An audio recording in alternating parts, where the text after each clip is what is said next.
Right. We do have customers here in Kenya, and Kenya is one of our largest markets in Africa. We've built a system practically for emerging markets.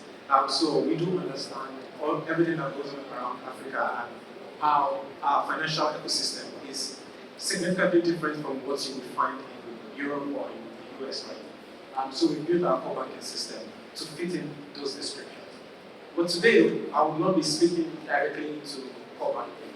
I will be more going into details about, since we came here today, we are presenting today here, the main question that has been asked today by most people who have come to our stand has been, can we integrate your core banking system to our AI tools, your AI models, and all of that? And we already preempted that question because we probably that's the name of the game right now, and everyone is trying to integrate their whatever systems that they have internally into their currently existing system, since that's where they have all their data for all these things.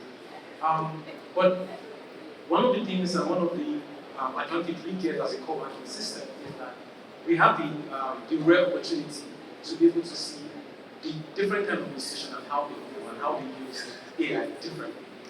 The way a digital bank or a fintech would use AI would be very different from what the microfinance bank would do. So for us, and because the way our system, the way our business is, we need our customers to all be successful, right?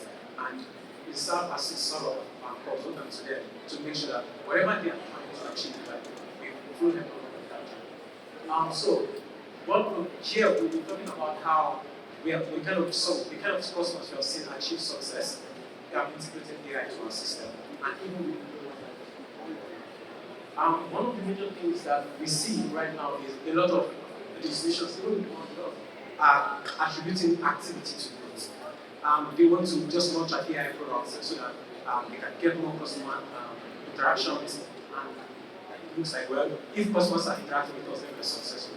But what we've seen so far is you could throw many products out there and none of them will stick, right? And you just get the customers in and they just churn out. Same way they get it. And what we want to make sure with our customers is to any kind of products that you launch out there, we want to make sure it's profitable for you. Because as a core banking system, our customers feel us as a become profitable. Right? So our business is tied to their business. We are very, very interested in making sure that all of them are successful.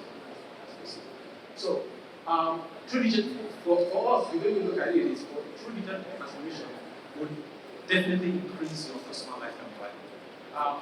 If you have an AI product like you throw out there or whatever new features that you put out there, if it's not translating to customer lifetime value or longer lifetime value to your customers, you might need to reevaluate your strategies, right? And we'll go through some of the strategies that we have seen in our plans. Now, for even the customers that come to us, right, that just come to us directly, you really cannot have any kind of AI strategy if your core banking is not correct. Because that's where all the data is, right? If the data is not correct and accurate, then I think you still cannot do anything. Your core banking has to be the bedrock and framework for every kind of AI integration as you would like.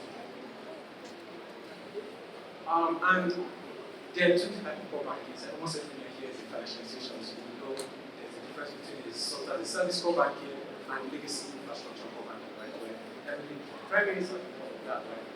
And what we see that the ones who are slowest to growth to adopt AI, the ones who are still using the very legacy core banking.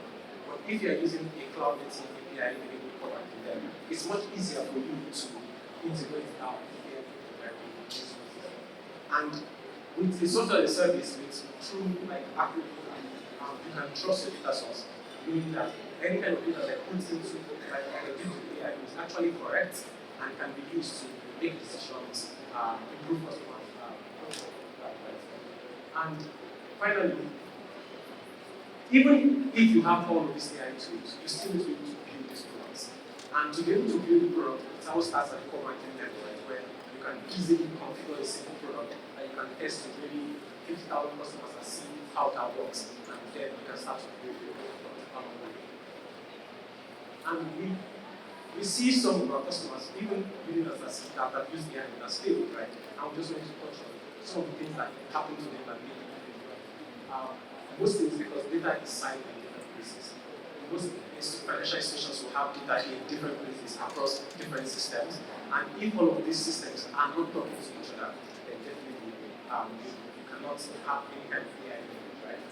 But what makes it work is if you can get all of that data that is siloed in different systems and be able to put them together in just one place and then feed that directly to like an AI model or whatever models you want to use, you will be able to achieve the kind of success that you want to achieve. But this is not a one-day solution.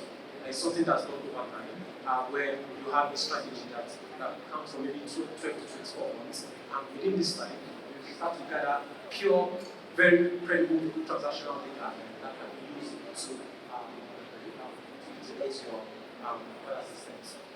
Now, from pilot to profit engine, right? So once you have data, you can then start to create pilot products. And I said, some institutions right now are just pushing out any and every product.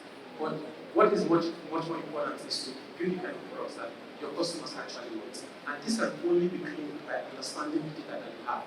And if data is not correct, you will build the wrong thing. But if data is correct and accurate, you will build the right thing, and those kind of products end up sticking with the client. And finally, we just went to, like I said, we're a co-banking system, so we have like the rare knowledge of what is successful in the industry. We need even our customer process. So the first step to getting your AI transformation journey right, first to fix the foundation, get the right core banking system in place, and once you have that, you can then start building AI-focused pilots where you build a very small products that can be used by maybe a couple of customers, and as that product becomes more successful, you start to scale it out. And once it's successful and you want to start scaling it out, build growth groups, right? Make your onboarding journey smoother, easier, and with that, more customers will be able to onboard those products. And finally, you cannot scale on your own, right? You cannot do everything on your own. We are in the era of embedded finance now, and even with some of our customers, they are starting to deploy any kind of products that they have into other channels, right? You can have your own channels, but you can also deploy channels of embedded finance to make sure that you touch every customer, whatever touch point that is much more familiar with them. With this, we believe that if you follow this 4-step framework, then the sky is the limit, right? And you'll be able to achieve any kind of AI transformation journey you are looking to achieve in this. Yeah, thank you.